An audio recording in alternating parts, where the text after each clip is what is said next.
Warning, your personal brand is probably invisible and you don't even realize it. Meanwhile, right now, someone with less skill, less experience, and less talent than you is getting paid big money just because they know how to brand themselves the right way. The biggest mistake? Thinking personal branding is just about posting content. No! In 2025, the game has completely changed.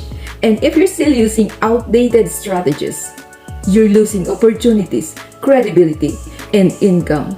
But don't worry, because today, I'm going to show you exactly what's working right now and one sneaky brand trick that almost nobody is using but could change everything for you. Stick around, because if you get this right, you won't just be seen. You'll be the go-to authority in your niche. If you're still treating personal branding like a non-stop content machine, posting everywhere all the time, thinking more is better, stop. That strategy is dead. Here's the problem. People are drowning in content. Every second, 500 hours of videos are uploaded to YouTube, Instagram, and TikTok. Millions of posts daily. Your audience isn't just scrolling, they're surviving. So how do you stand out? Not by doing more, but by doing better. Look at Alex Hermosi. His brand is super simple. He rarely posts random content, but when he does, it's highly valuable. That's why people watch his videos all the way through. Minimalism doesn't mean less content. It means more impactful content. Let's get one thing straight. If your brand is just about you, no one cares. Think about the brands you love. Nike, Tesla, Apple. You don't just buy their products. You buy into their message. You wear Nike because it makes you feel like you're an athlete. You buy Apple because it makes you feel innovative. And this applies to you too. If your brand is just, look at me, I'm successful, it won't last. But if you stand for something bigger than yourself, that's when people start paying attention. Look at Mr. Beast. Yes, his videos are entertaining, but what really makes people connect? His mission. He's not just a YouTuber. He's known for philanthropy, for giving back. That's why people support him. So here's your challenge. What's the bigger mission behind your brand? Let's be honest. The influencer era of dancing, pranks, and random viral content, it's fading.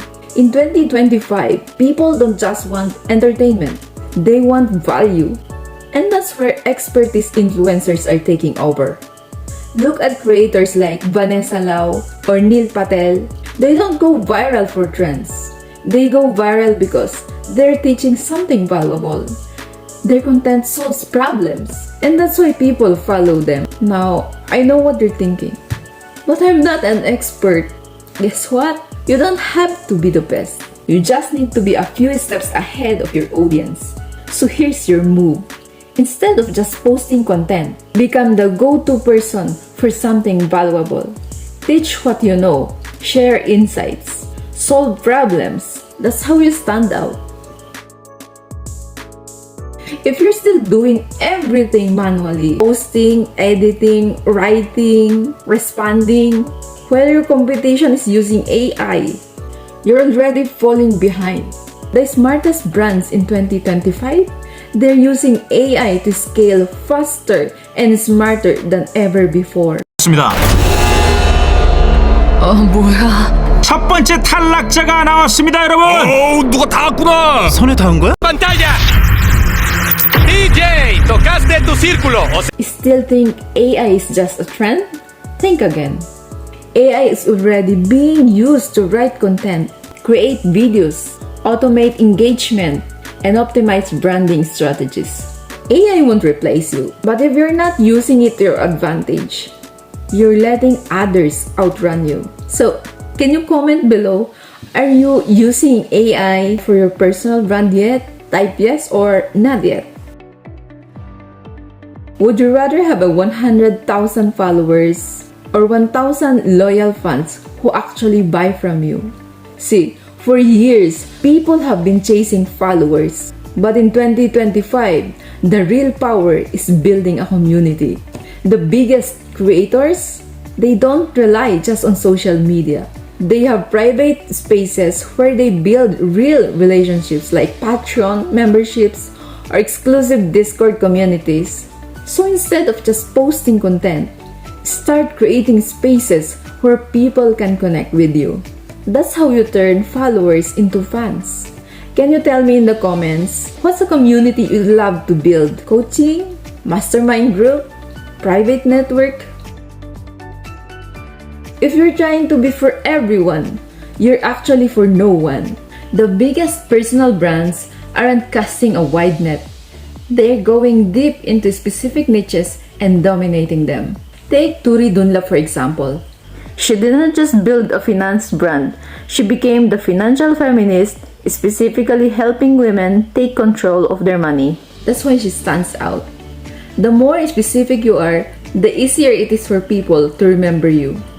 Instead of being just another fitness coach, be the go-to coach for busy moms who want to get fit in 10 minutes a day. So, can you tell me what's your niche? Drop it in the comments, but make it specific. This one is simple. If you're not making videos in 2025, you're invisible. Short form video is dominating. TikTok, Instagram Reels, and YouTube Shorts are the fastest way to grow in 2025. But here's the key. Even long videos are making a comeback because people want deep, valuable content. If you're still hiding behind static posts, it's time to put yourself out there. Video builds trust. Trust builds brands. Alright, you made it this far, so here's the sneaky branding trick that almost nobody is using, but the biggest personal brands are leveraging it. It's called authority borrowing, and it's the fastest way to build credibility even if you're starting from scratch. Think about it. If you see a new expert featured alongside someone you already trust, you automatically assume they're credible too, right? So instead of trying to build authority alone, start getting featured on podcasts, YouTube interviews, industry roundups. Even just engaging with well-known names in your niche can make people associate you with them. And the best part, you don't need to be famous to do this. You just need to show up, provide value, and get in the right circles. Do this and your brand authority will skyrocket. Alright, now let's talk about the branding mistakes that are killing your growth in 2025. If you're doing any of this, it's time for a major reset. If your branding still looks like it's from 2019, we have a problem.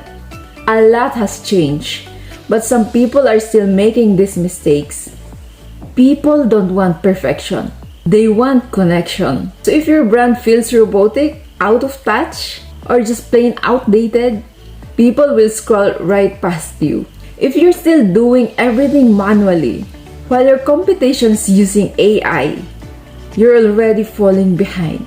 The smartest brands in 2025, they're using AI to scale faster than ever.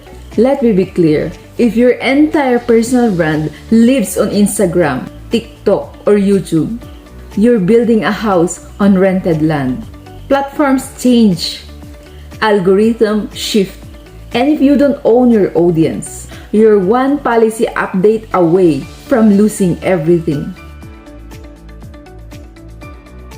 Social media is not a tool, not the foundation. Own your audience. Control your brand. Let's get real. Having a personal brand is great, but if you're not monetizing, you're just posting for fun. Biggest monetization mistakes. Here's the truth. If you're creating content for free with no monetization plan, you're running a charity, not a business. Alright, I just exposed the biggest branding mistakes holding people back in 2025. Now I want to hear from you. Drop a comment below. What's the number one personal branding struggle you're facing right now? Let's talk about it. And hey, if you found this valuable, Hit like and subscribe because I'm dropping more strategies to help you build a brand that actually makes money.